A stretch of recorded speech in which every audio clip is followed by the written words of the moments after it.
Good morning from Watkins Glen International. John Hindhaugh and Shea Adam in the Ford Performance Global Broadcast Centre, ready to kick off our Super Saturday. And what a brilliant lineup we've got with qualifying and racing, including our 2-hour spectacular, of course, for the Michelin Pilot Challenge. But to kick things off today, we are going to shatter the beautiful silence here with some V8 Coyote engines. It's race 2 for the Mustang Challenge here at the Glen, and it's live.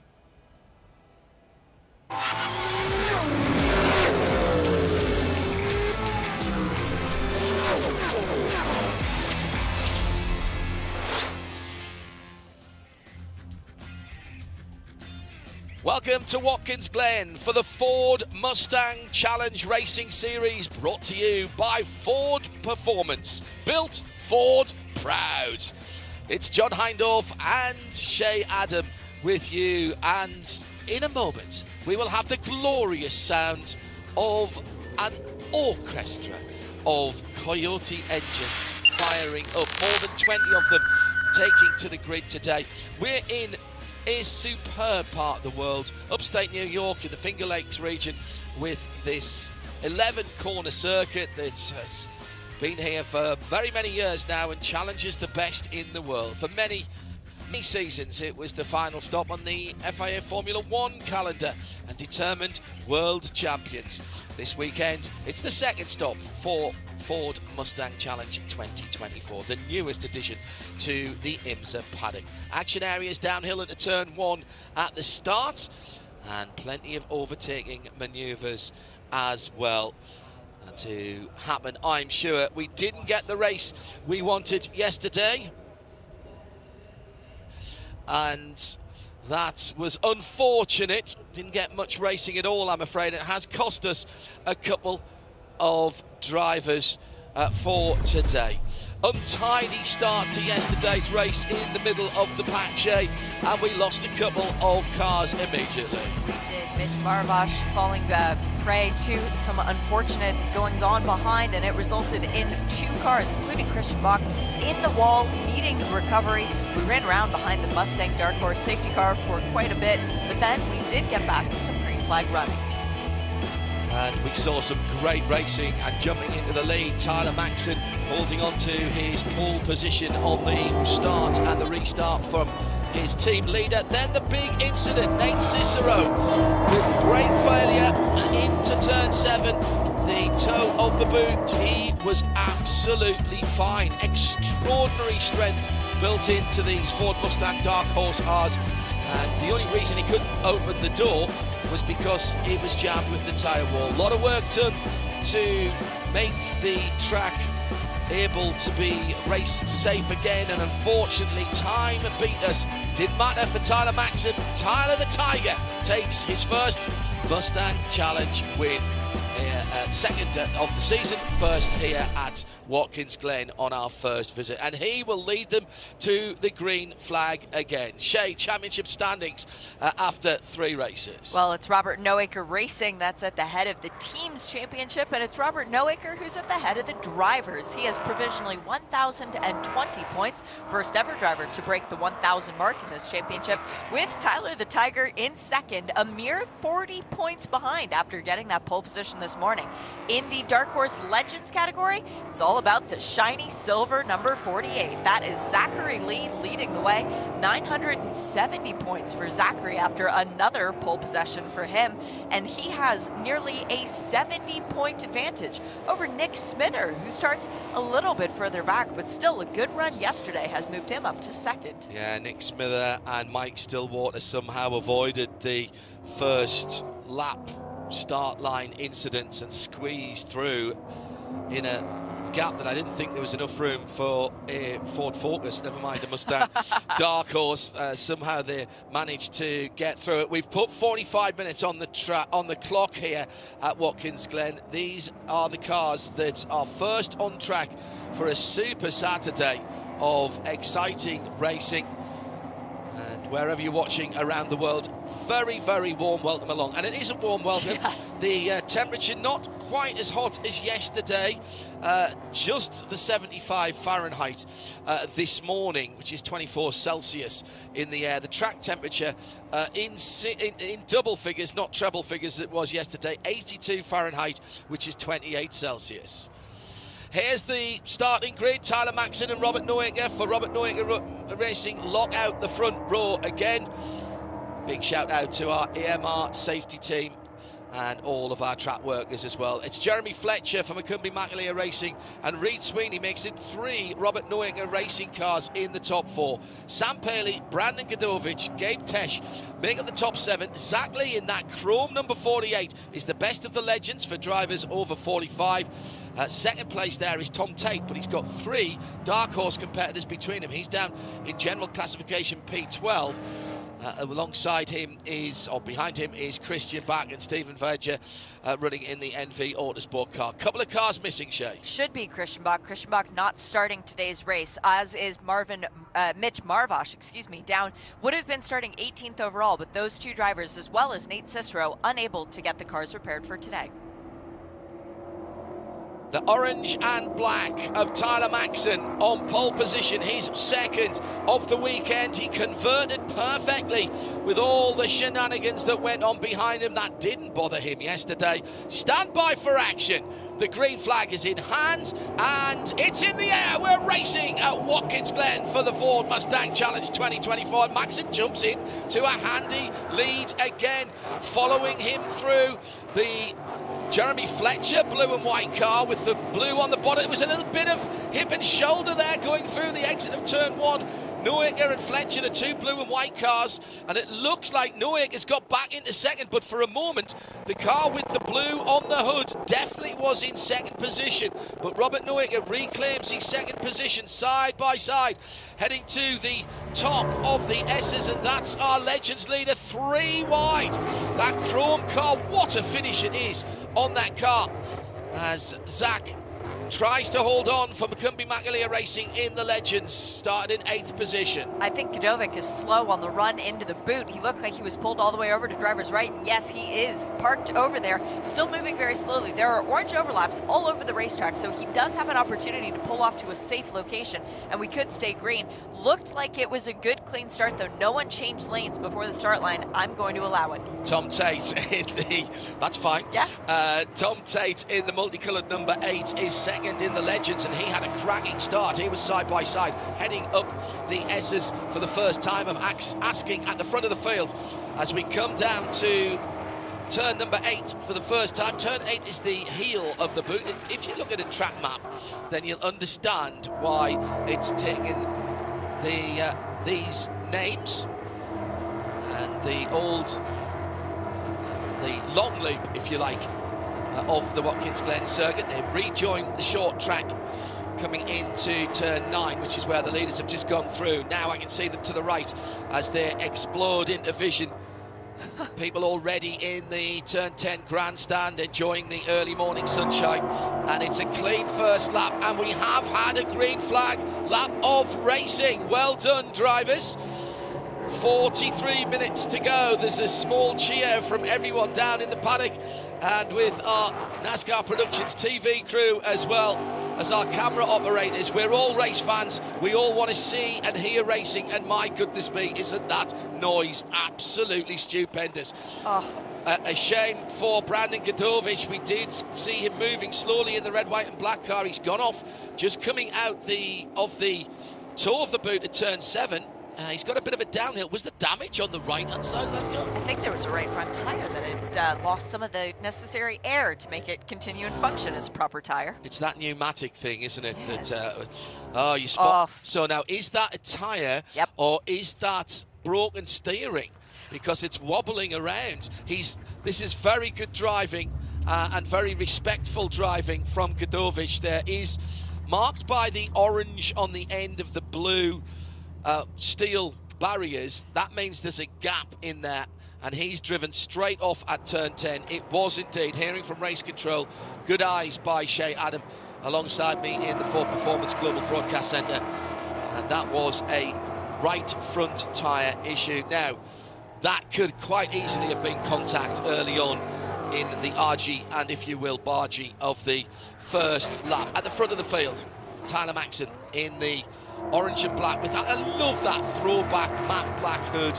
That is so Mustang from the 60s and 70s. The three Robert Noacre racing cars that we have are nicknamed after Calvin, Hobbs, and Susie, the characters from the Calvin and Hobbs comics. You can tell which one is Hobbs. Basically, it's the one that's leading and looks like a tiger for Tyler the Tiger, representing the shirt proudly for that team today. Robert Noacre's car is Calvin, and Susie is Reed Sweeney's car. So all three of the characters represented well up within the top 5.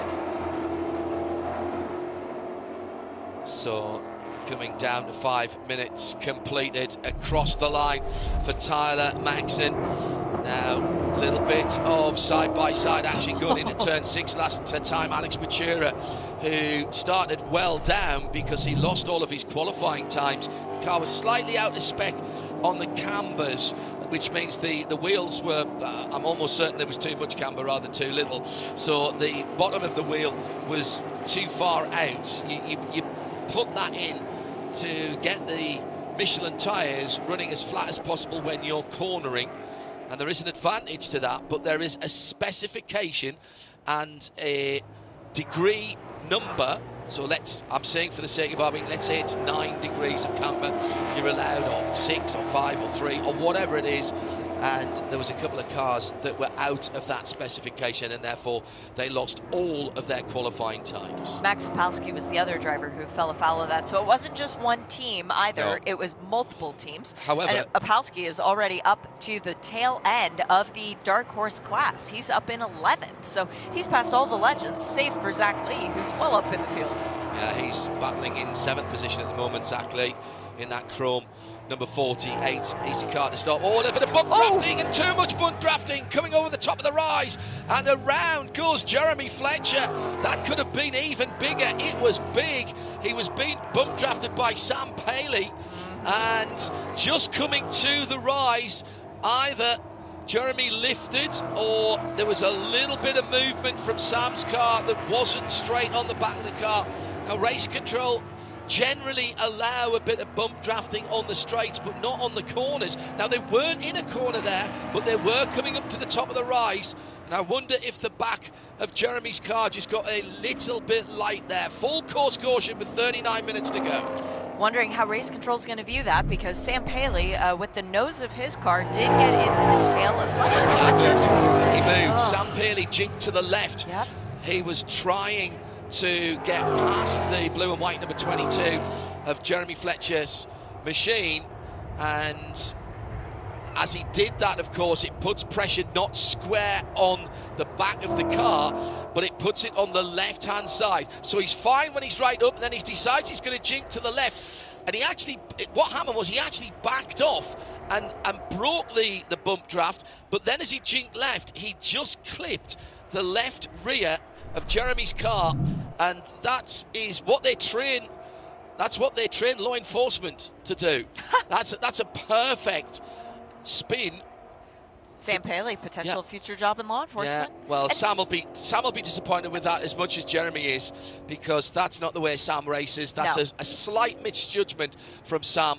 Race control will look at that, and there's suspension damage to the right front. Don't worry about the loss of bodywork in the rear end of that car. That can easily be thrown back on. Wing front fender and wing pulled right back. Headlamp cluster, standard headlamp clusters. Lots of parts on these cars that you can go to your Ford service centre locally and pick them up. In fact, there's so many of them that Ford Performance hand all of the teams a dossier of part numbers. Of course, there is a support vehicle here at the track, but if you want to do it when you get back home, you don't have to order things in. Many of the parts are shared with the Dark Horse street car. Jeremy's parents are here at the track this weekend. Should let them know if they're listening out. Jeremy brought the car back to the pit lane. He will get out. I'm sure he'll be needing some consolation for sure, but John, you and I have watched Sam Paley race for a very long time. He's not a dirty driver. He's not disrespected by his competitors. That's not the kind of move that's unexpected. That is expected of a driver of his caliber. That's a very rare move. A heartbreak this weekend for McCumbee-McAleer Racing with the incident yesterday for Nate Cicero and now today for Jeremy Fletcher. And Jeremy is going to be upset because he's finished third in each of the 3 races so far this year. This will be his first non-finish and his first non-podium finish. He's picked up $1,500. There's a cash prize in folding money for the steps on the box. Real cash money? Real cash money. Our clean-up crew going ahead to get things sorted. We want to look at that blue steel barrier as well. Jeremy Fletcher is fine, and again underlining how good the safety systems are. His team boss was standing just to his right in the pit lane, trying to pass on some words of a conciliatory nature, and that is going to be a bit of work for Jeremy Fletcher's team, McCumbee-McAleer Racing. He's also running in another series, so he'll be busy in a couple weeks' time, but they will have a little bit of a break because we don't race again until Road America, and that's the beginning of August. So no problem getting spare parts for Fords when you can buy them at any dealership. Well, but yeah. The team's going to have plenty of time to get it fixed. Going to be under the control of the Dark Horse safety car. Wherever you're watching around the world, this is a global car built in right-hand drive. Well, of course, Henry Ford started building Ford Model Ts here in the States in right-hand drive. So the Dark Horse is available in right-hand drive in the UK and other marketplaces, as well as left-hand drive for the US and those who drive on the other side. I'm not saying it's right or wrong, as you did on yesterday. The dark side. Yeah, well, exactly. Let's have a look at today's Ford Performance Team Update. And we are following McCumbee-McAleer Racing in race 2. And just to prove that things don't always go correctly and the best way, Zach Lee's in the 48. He's in 6th position, and he is leading the Legends class, but it's been a mixed weekend because Nate Cicero didn't start the race today after a huge accident in turn 1, and he went heavily into the barriers in turn 7, in race 1 should I say, and that car will need to be repaired. And then moments ago, putting us into full course yellow in the safety car, Jeremy Fletcher, who was battling in the top 3 again, 3rd position, as he has been as he's finished for the previous 3 races in this year's championship. He was bumped out of contention by Sam Paley, and at the moment he's scored down in 22nd position. He won't get any more laps on the field. So I don't think he's going to do any better than that. Brandon Godovic, of course, retiring at turn 8, pulling straight on for Precision Performance earlier. That's your Ford Performance Team Update following the McCumbee-McAleer Racing. And it's a mixed bag for MMR this weekend. Zach Lee then leading the Legends class. The safety car lights are out. Perfect timing for that, thanks to race control for getting everything sorted so quickly, and a hard-working track services and AMR safety team. A reminder that we have 2 classes here. The cars are identical. It is the drivers that are split into the classes. Our Dark Horse class for the younger drivers, or any driver who is rated silver or above by the FIA method. Over 45 and a bronze, you go into the blue Legends category, and the number panels on the side of the cars, plus the rear spoiler end plates and rear spoiler centre aerodynamic wing, all reflecting the different colours. Red mirrors as well, of course, red and blue mirrors as well, of course. So, here we go again, and Tyler Maxson just riding the brake with his left foot. Remember, these are 3-pedal cars. Throttle, brake and accelerator. Throttle, brake and clutch, excuse me. It doesn't have 2 accelerators, although maybe that's a thought for the future. It's a bit like the Millennium Falcon. Yes. Well, Hyperdrive. they used to have the accelerator in the middle of old racing cars. We were talking to Sterling Moss about that, the old racing cars from the early days. Back to green flag racing.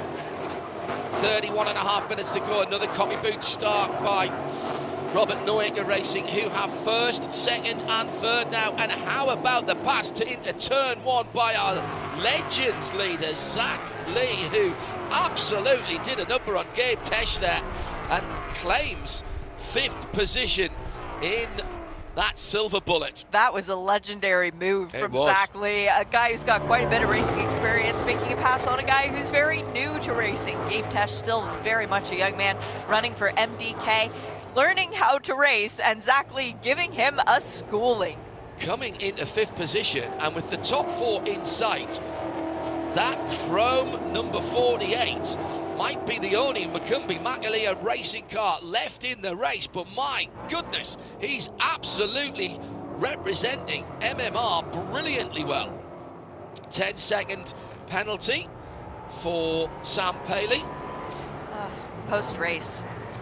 So that means that if we finish under yellow, it could be a really big penalty for Sam Paley. So we need to keep an eye on Sam.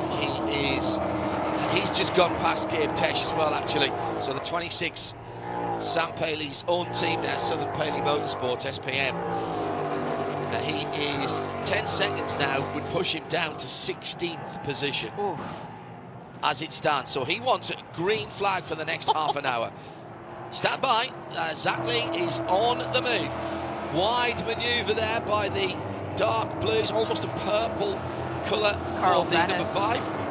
I think it was the number 1 of Carl Bennett coming into the series this weekend, making his debut after missing the first round at Mid-Ohio. But Zach Lee is sideways everywhere across this racetrack right now, having a very difficult time keeping it between the painted lines, having too much fun, clearly.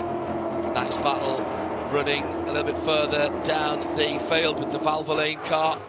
It's the number 18 of Marcus Vento. He's got Carl Bennett for the and Max Opalski actually coming through, and here's Opalski having a look down the inside in the opal-coloured car, and that's a textbook manoeuvre. Downhill braking area, you're putting an awful lot of pressure on those front Michelin tyres. Now, these cars do have ABS. They don't have traction control. So the 500 horses from the Coyote engine going to the rear wheels, and the traction control is what you feel through the seat of your race suit and your right foot. It's been a heck of a week for Carl Bennett. He was at Le Mans last week driving in a hypercar. Yes, he was. Big change to come into the Ford Mustang, so we'll give him a little bit of a break for the learning curve. Same sort of power output, just developed very differently. 500 horsepower, pretty much exactly what he would have had in the LMH category, in the hypercar category rather, last weekend at the world's greatest race. And same here, but no hybrid technology and a stick shift. It's so much better, pure racing. Pure racing. These cars really testing the driver's skill, and you might have thought, well, maybe the drivers didn't want that. Everybody's doing paddle shift and they want traction control and 2-pedal racing. There is a waiting list for these cars.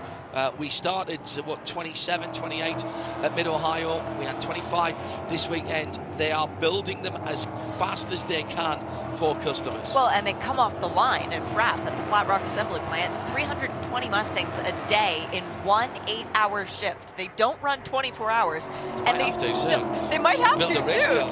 It's so fascinating to go there and see all these giant semis arriving with raw parts, raw materials, and then the cars coming out every 40 seconds off the line with the final thing that they do, testing the horn, beep, beep, just to make sure that everything works. Well, obviously with the race cars, they wouldn't have the horn, but still, these race cars coming off that same line. Looks like Brandon Godovich has come back into the pit lane. Yes, he has, from behind the wall. Now, I'm not sure whether he'll be allowed to rejoin the race, but he's only got to do 3 laps to move up a position because Jeremy Fletcher's car hasn't moved after that incident with Sam Paley. And we're having a look. He's out.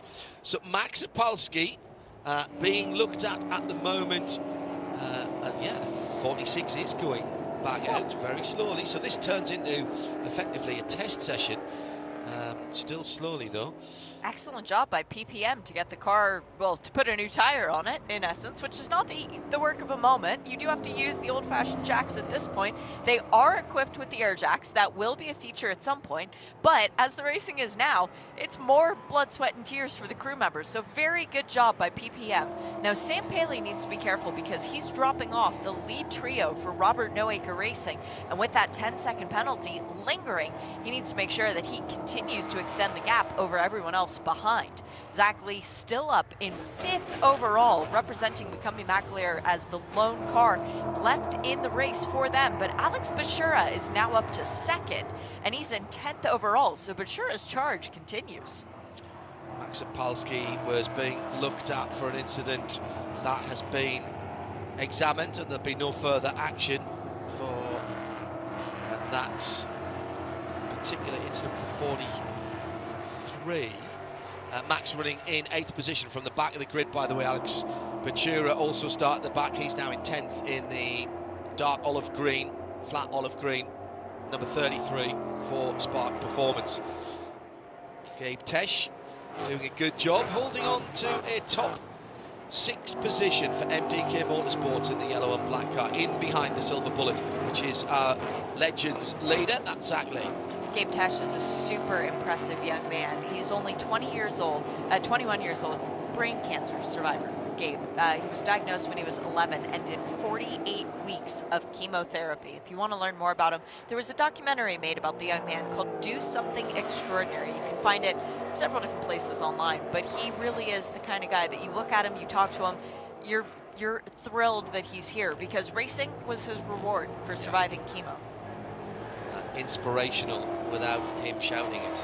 Yes. Quite extraordinary story for that young man. Out front, Tyler Maxson, Robert Noacre Racing, 1, 2, 3 at the moment, 74, 13 and 31, with Maxson, Robert Noacre and Reed Sweeney holding on to 3rd place at the moment, and they are flying in formation, those Mustangs at the moment. Not P51s, these are Dark Horse R's. However, the noise is still as intoxicating. Over the top of the brow, coming out of turn number 7. And to the heel of the boot now. No challenge at the moment from Sam Paley. Remember, he's got the 10-second penalty. 10 seconds would now only take him down to 9th position, make that 8th position. So this is good news that there's that big gap behind the slightly damaged number 26, Sam Paley Motorsport car. Sam, who we've seen in other IMSA series in the past, deciding to make the leap to run his own car as well, Southern Paley Motorsport. This has been the draw of this Dark Horse R. When people heard that it was coming, there was 1 or 2 inquiries, then there were a lot of inquiries, and drivers who have experienced IMSA before and teams have supported this right from the off. And Sam Paley was supposed to be sharing the car with his co-team owner, JP Southern, at the beginning of the year. JP was actually in the Interlister run at Mid-Ohio. But then JP got another ride, and Sam went, can I do the Mustangs by myself and go for the championship? Pretty please, and then maybe next year we can split it. And JP was kind enough to say, yeah, you know what, I think there's some logic to what you're saying. So it is Sam Paley's Mustang for the entirety of the season. And now he's got to contend with that penalty because with Jeremy Fletcher out, he should move up into the 3rd position in the championship. But now he needs to be careful. If we finish under yellow, well, he's not going to gain enough points to pass Fletcher. He, at the moment, would drop, 10 seconds would drop him down behind Wes Slimp.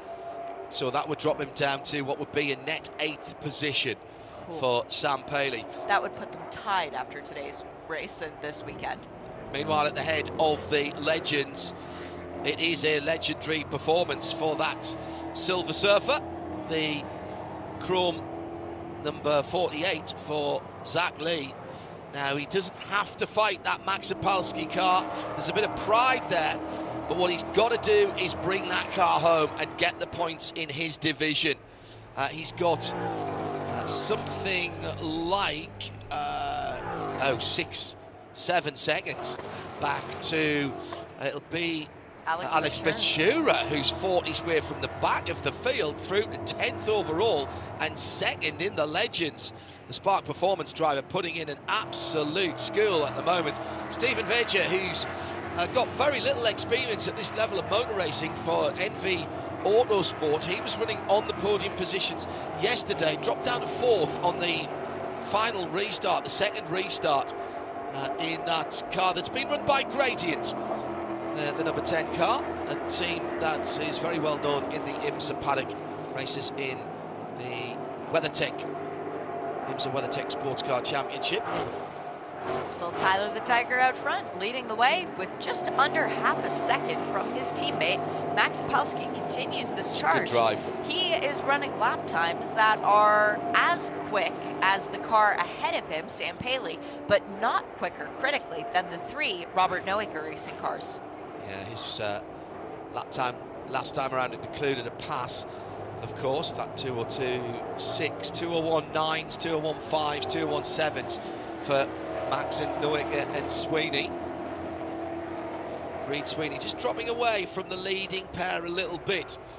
On for $1,500 and the third step of the podium at the moment, that number 31 car.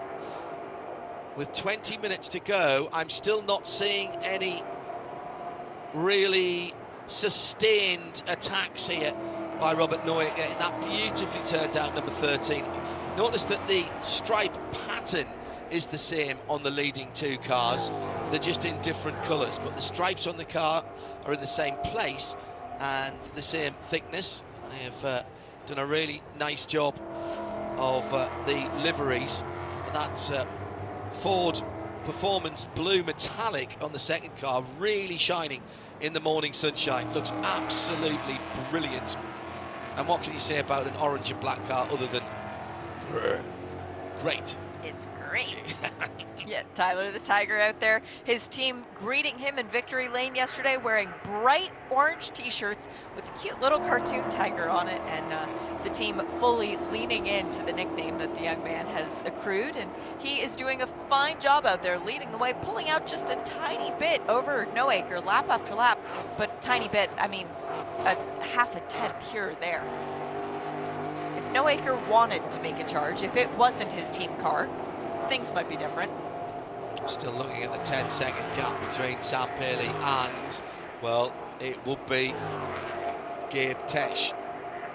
That's the 7th place car. So Sam Paley dropping at the moment to 10th position for that push that ended Jeremy Fletcher's race. Brandon Godovich, by the way, has moved up into 21st position for Precision Performance Motorsport, having very sportingly pulled off the track and not caused a full course caution.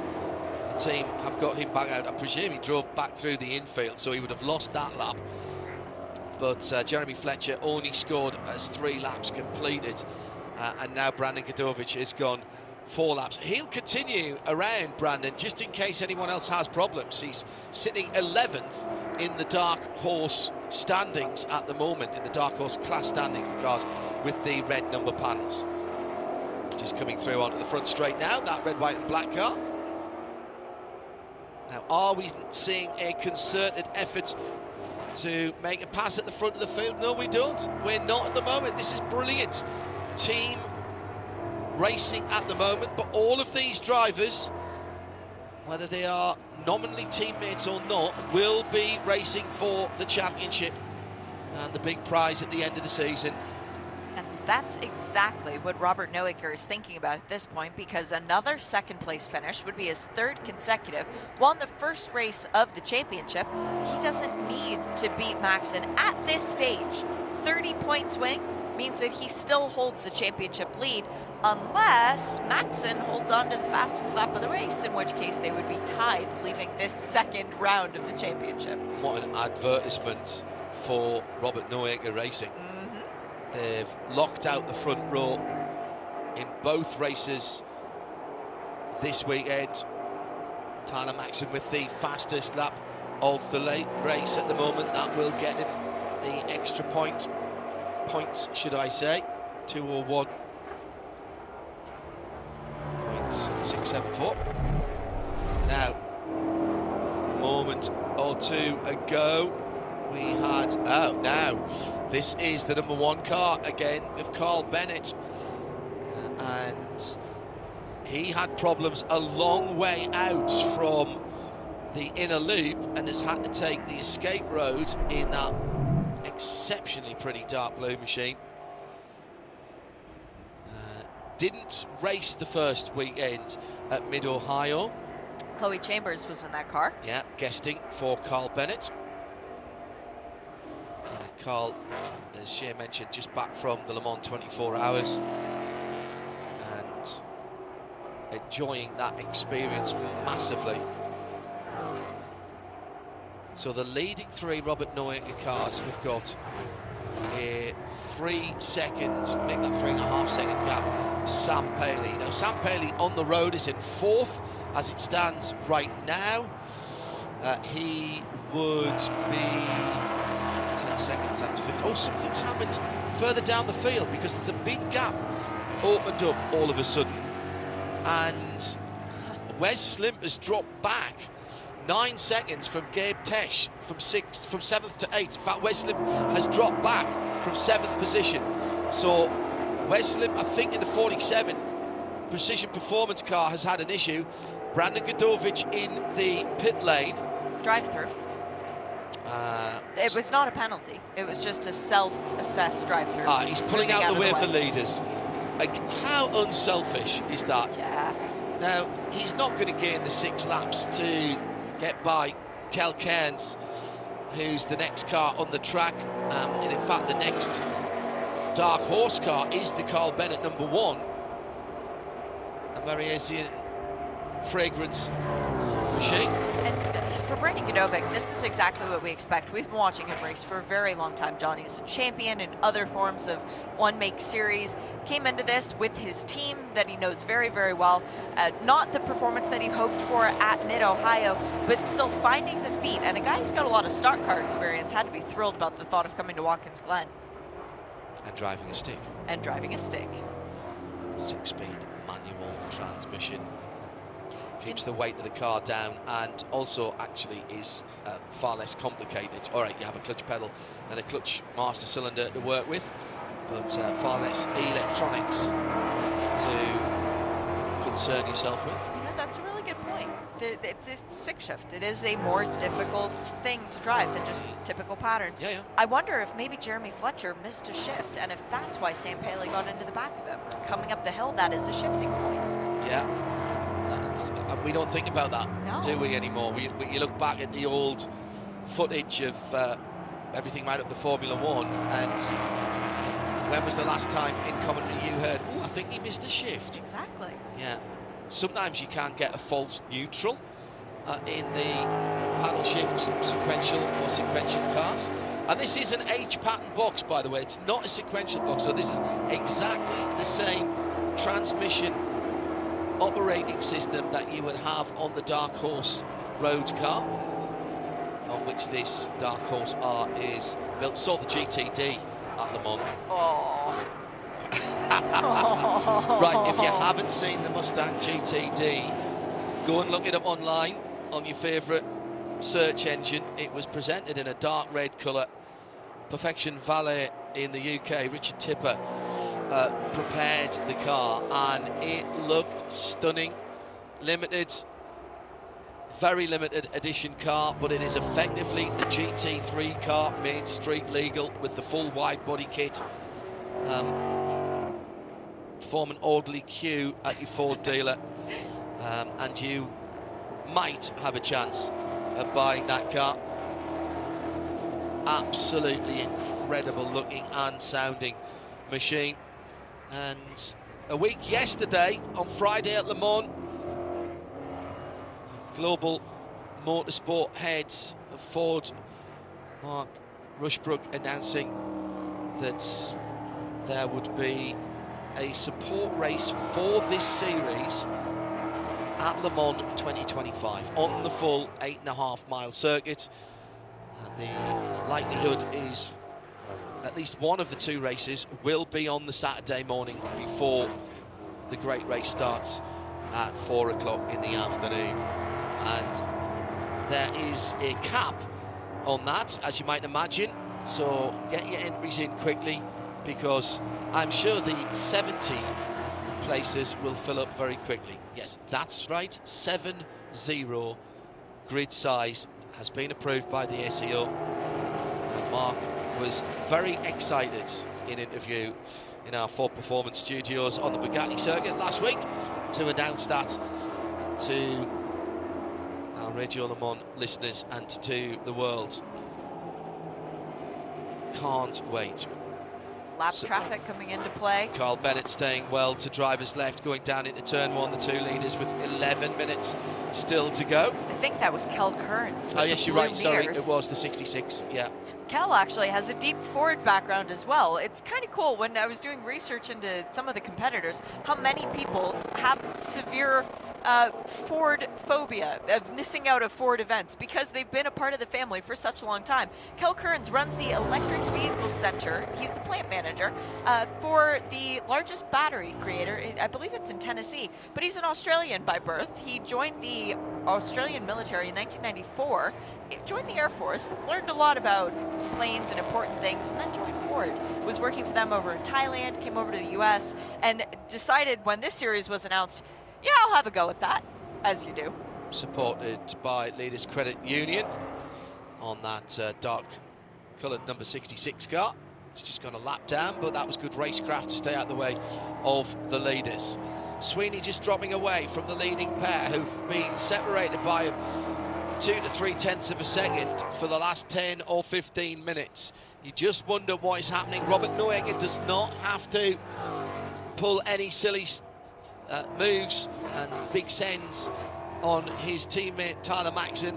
This is good finishing, locking out the whole podium at the moment for RNR, Robert Noecker Racing.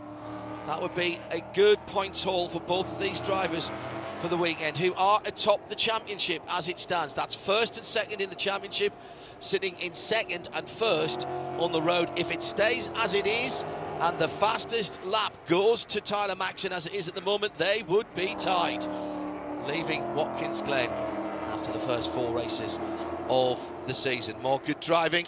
Very classy. Is that Rod Randall they're going by there? It is. Dr. Rod Randall. Keeping clear out of the way to driver's right, allowing the battling duo, semi-battling duo, for the lead to get through clearly, and it did actually create a bit of a gap. Yeah, just a little bit. All of a sudden, extra couple or 3 cars lengths between Tyler Maxson in the orange and black car. Just watching Zach Lee as well, 6th position. He's held on to that 6th position after Max Opalski went by him. Great run by Opalski from the back of the grid to get to 5th position in the overall classification and in Dark Horse in that green number 48, green number 2, excuse me, the silver 48, the chrome 48, then leading the Legends.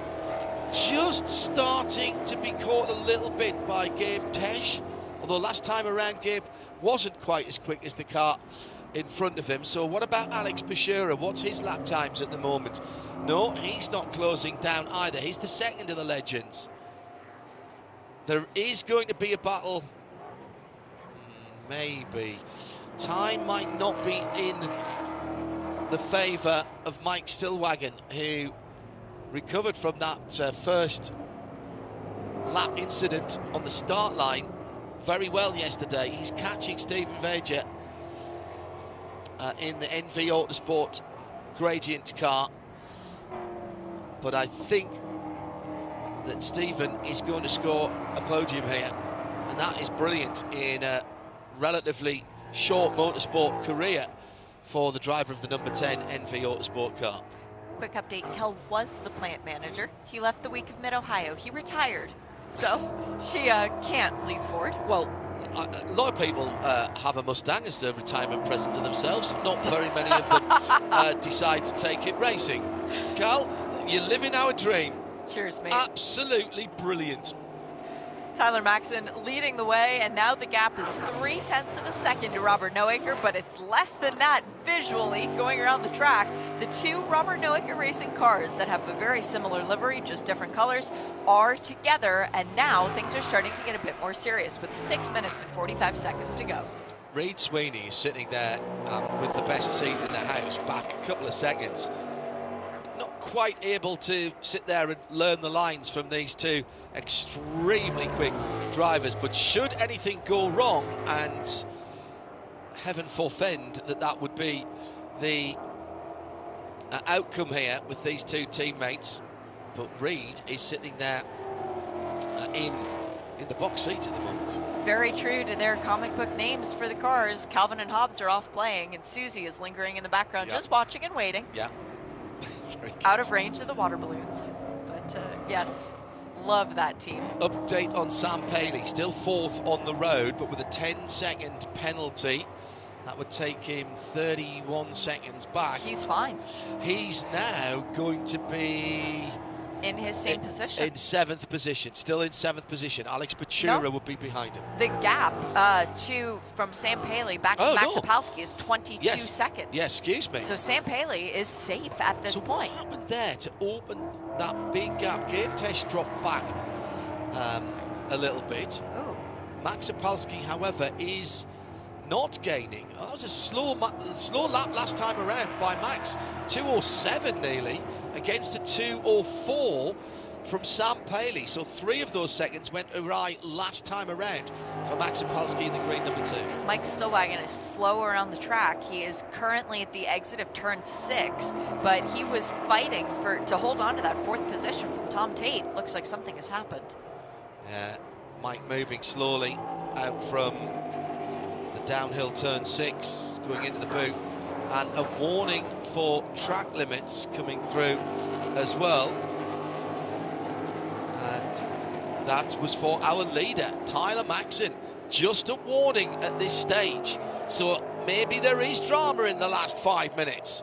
So has to keep that orange and black car within the lines over the next, what will it be, 3 laps maybe. Traffic ahead of the leaders, and that is Jack Lewis in the Jack Lewis Enterprises number 73 that they are coming towards. And John Strauss, aren't they catching him as well? Yeah, John's just ahead of Jack, the Capaldi Racing number 14. Jack with the classic Wimbledon white and performance blue stripes. Oh, bit of a slow exit from turn number 5 for Tyler Maxson. 7. Now into 7. Yeah, that was Jack just trying to steer out the way, and didn't do the leader any favours at all there. Blue flags means faster traffic coming up behind you, and actually I think it was Reed Sweeney, the 3rd place car, who got the best out of that little exchange. And Reed moving back over to try and take the optimum line ahead of one of the cars that had just been passed. That was a scary moment for Jack Lewis as he sees a gold and black car cutting across his bow. The 2 cars did not make contact though, and both did manage to continue. John Strauss, the next white car, the number 14, is the Capaldi Racing Machine, 17th position overall, 7th in the Dark Horse Legends class. He stays to drive us right through the final corner. You have to stay down low as that gold and black car. Reed Sweeney now has closed right up. He was over 2 seconds behind now. He's under a second between himself and the leaders. 2 laps to go, I reckon. Yeah, I think you're right on that. We're doing lap times of about 2 minutes and 3 seconds, so it should be a little bit extra Ford Mustang Challenge for race number 1. Tyler Maxson flirting with the outside of the circuit at turn 1. That is one of the places you can quite easily go wide, and he's now coming under pressure by his teammate and team owner Robert Noaker. Feels the need to defend in the middle of the road, heading up to the inner loop. There's almost an overlap. Is there a bit of smoke? I thought I saw that. Was that from the lead car? It was from the second car. The second car. Robert Noaker with the number 13. Is it a tyre rub? Or was it something more sinister? Michelin tyres on these cars, of course. I hope it was an optic illusion. It's the... Oh, no, no. there is smoke coming from the left rear of Robert Noicker's car. Now, right now, he can stroke this home for, at worst, a third place. But that would mean that he would no longer be tied for the championship lead. That would drop him well behind Tyler the Tiger Maxson. Let's keep an eye out as they come through onto the start-finish line this time around. We expect to see the white flag. It's still Zach Lee in a very creditable 6th position, leading from Macumbi-Macaleer Racing in the Dark Horse Legends class. But what a run by Alex Buescher, who's come to 2nd in that class from the back of the grid. Max Zapolsky and Alex Buescher making up the biggest amount of places, both having started right at the rear of the grid. Oh, huge track limit run there by the number 30. Did he still have his left-hand Michelin's on the curb? Might have just got away with that one. White flag is in the air. One more circuit. 11 more corners between Tyler Maxson and his 2nd win of the weekend and his 3rd of the season. The form driver at the moment. 3 in a row as well. Yeah, he won race 2 at Mid-Ohio, that's right. Yep. Mid-Ohio, the starting point for this 2024 Odyssey for the Mustang Challenge. Fast lap points going the way of Zach Lee and Tyler Maxson, and with people not putting in lap times anywhere near the lap times we saw early on, that will stay. So 10 bonus points for both of the respective class leaders. Just checking out the 3rd place in Legends, and Stephen Veitcher has pulled out a gap on Mike Stillwagon. It's now up to 12.5 seconds. Great run by Stephen. That'll be his first podium. Meantime, the leaders just over halfway around now, going through turn 6. Tyler Maxson on a yellow card in soccer terms, with the Euros and Copa America going on at the moment. On the warning, he has got a handful of corners to go. Turn 8 could be track limits and turn 10 could be track limits. He needs to be very careful. Here comes Noicker, showing the white and blue nose of his number 13 car to the leader. That wasn't a concerted manoeuvre though, all the way to the edge of the yellow and red curbs through turn 8, but no further. That's good driving by both 1st and 2nd. Reed Sweeney nailed on for 3rd place to lock out the podium for Robert Noicker Racing. What a season it's been for RNR. 2 cars minimum on every podium this season so far. Extraordinary stuff. And race 2 of the Mustang Challenge at Watkins Glen. The checkered flag flies for the 3rd time in a row for Tyler Maxson, and with the points for fastest lap, he ties the championship lead with the driver who's come home in 2nd. O'Shea's doing the arithmetic. Yep, tie at the top. Right. It's both the Robert Noicker Racing cars at the lead, 1340, 200 points behind Sam Paley. But coming through, undisputed championship leader, Zach Lee claims another race win here at Watkins Glen. In the Legends category. The one thing about that chrome is that you can see every mark on it, and there's a tiny little bit of scuffage on the right rear of that car.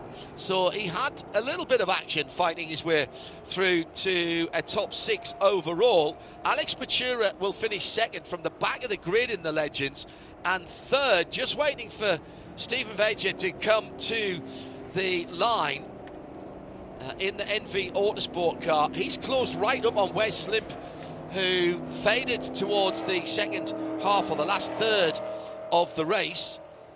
Oh! Multiple track limits violations for Brandon Godovic. Well, he got back out on the track, 10 seconds post-race. That won't affect Brandon. He'll finish 11th in the Dark Horse category. And there goes Stephen Veitcher underneath us now in the Ford Performance Broadcast Centre. And the NV Autosport team, run by Gradient, will take a podium finish in the Legends. In the overall, it's a complete podium lockout. to Robert Noaker Racing. We might as well call it the Robert Noaker Racing Podium because they have claimed all 3 steps on the box. And in the championship, in the Dark Horse Legends category, it is Zach Lee with a commanding lead, 1,310 points. In second, it is Nick Smither, 1150. In third, it's Mike Stillwagon, 1140. In third, it's Tom Tate, 1110. Very brilliant. Close for second. Unofficial results subject to post-race tech, of course. The 3 Robert Noaker racing cars locking out the top 3 positions. Sam Paley did enough with that long green flag run to negate the 10-second penalty and will finish in 4th ahead of a charging Max Opalski from the back of the grid. That was a good drive as well to 5th position. Zach Lee wins in Legends ahead of Alex Buescher in 6th, 8th and 11th position for Stephen Vager. Further down, problems for Brandon Godovic with a puncture early on. Got back in the race to claim 21st position. Jeremy Fletcher visiting the barriers courtesy of Sam Paley. That's why Sam got that 10 seconds. And that is a big championship moment for Jeremy Fletcher. Really is, because it winds up dropping him way down the charts. He goes from being solidly 3rd to now fighting to hold on to 4th. And there is now a gap. Christian Bach, Mitch Marvosh and Nate Cicero not making the start after their trials and tribulations in race 1 here at Watkins Glen.